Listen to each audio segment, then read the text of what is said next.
And how would you describe your relationship with Whitney when you were in a relationship with Ms. Heard? I liked Whitney very much. Initially, I mean, when I first met her, I liked her very much, and grew to love Whitney very much, because I always, it seemed, Whitney, Amber's sister, Whitney, seemed to always get the sort of dirty end of the stick, and I felt bad for her for that, because it wasn't new. It had been there for life, and that was seemed pretty obvious. So I took to Whitney very, very quickly, very easily. She was a very sweet kid. She was wonderful. What do you mean that Whitney got the dirty end of the stick?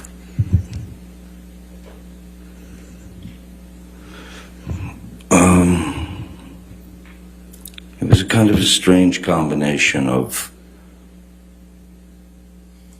loving sister, trusted sister and friend, and then lackey, and then, you know, either the punching bag or the dartboard, or the recipient of some rather demeaning and ugly words, or she would have wine thrown in her face. And who was the source of those demeaning words and the wine that you just referenced? Well, that would be Amber Heard, her sister. And how do you know that? Well, I witnessed quite a lot of it. The wine in the face was something that happened in New York, which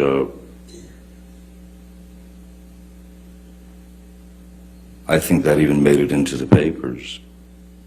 I believe that even made it into the papers. It was in an elevator. How did you first learn about that incident? Miss Heard told me in detail. What else did you observe of Ms. Heard and her sister Whitney's interactions during your relationship with Ms. Heard? They were just constantly up and down, but I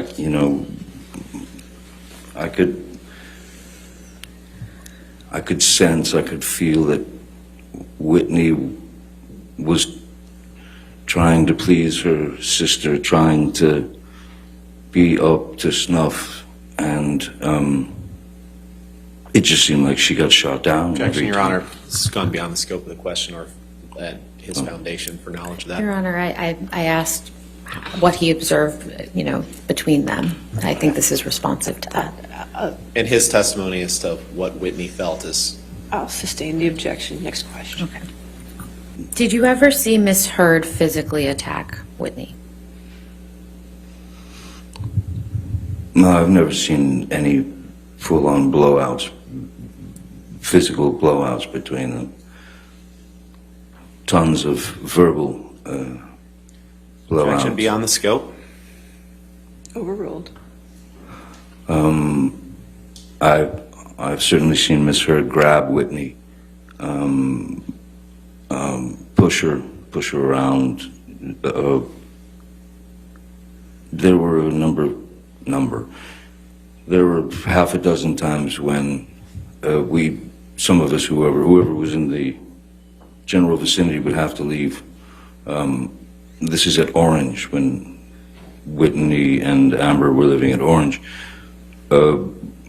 Whitney and her boyfriend at the time, Sean Krajewski, and we had to leave the apartment and wait in the car while they fought. And when you say fought, do you mean physically or? Physical. And when you said Ms. Heard would push Whitney around, do you mean that physically push her or metaphorically? Both. You heard Whitney testify that she lived in penthouse 4 at the Eastern Columbia building for a time, correct? That is correct, yes. How did Whitney come to live in penthouse 4? My recollection when Whitney first came to stay at the Eastern Columbia building in penthouse 4 was she and her boyfriend, Sean, had broken up. And she needed a place to go. And so Amber asked if she could stay in penthouse 4, and I said, well, of course, of course, you know. How long did Whitney live in penthouse 4?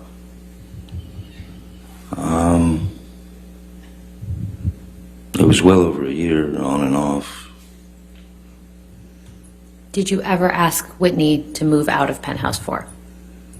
No, I did not, no. Why did Whitney ultimately move out of penthouse 4? Objection, foundation. It's his apartment, Your Honor. He was living there. Oh, overruled.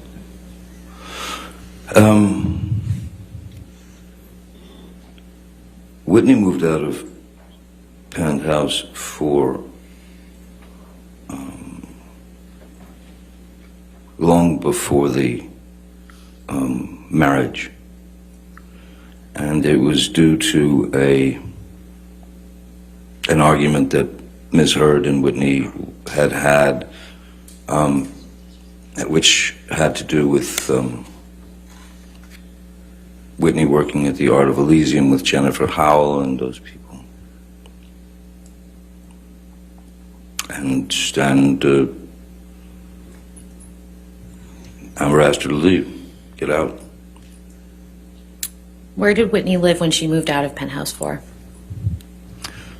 My understanding is she went to live with Jennifer Howell.